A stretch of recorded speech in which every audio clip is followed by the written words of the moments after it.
街道人来人往，车水马龙，但胡志明市有他自己独特的步调。走到书街，回荡在空气中的书香令人陶醉。而在书街里，大间店都有萨基，所以这也让我乐于沉浸在书堆中，变身成为文艺青年。而在越南，要体验胡志明市的悠闲，绝对不能错过品尝咖啡。这个公寓好特别哦，大间店都有萨基。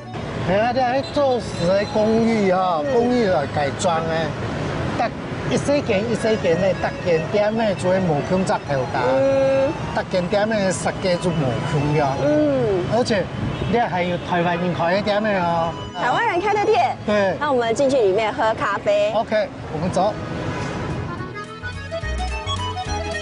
越南有萨基的咖啡厅俯拾皆是，因为19世纪末法国人将咖啡豆带到越南，也让咖啡变成越南不可或缺的生活品味。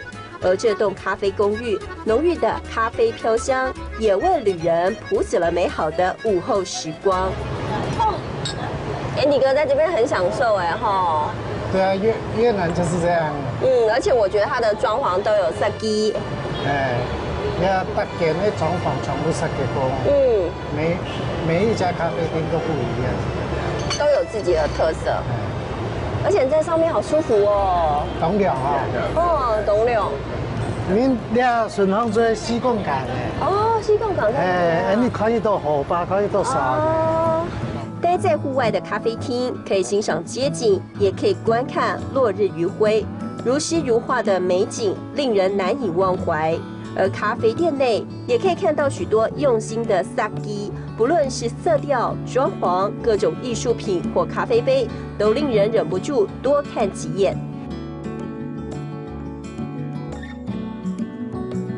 别以为品尝完粤式咖啡就可以为今天画下完美句点。这栋咖啡公寓大间店都有萨基，而小店都隐身在公寓当中，有萨基时驻店的服饰店，也有文创小物等着观光客来挖掘。喝一口粤式咖啡，感受当地特有的节奏。咖啡公寓，咖啡飘香，特别的是大间店都有萨基。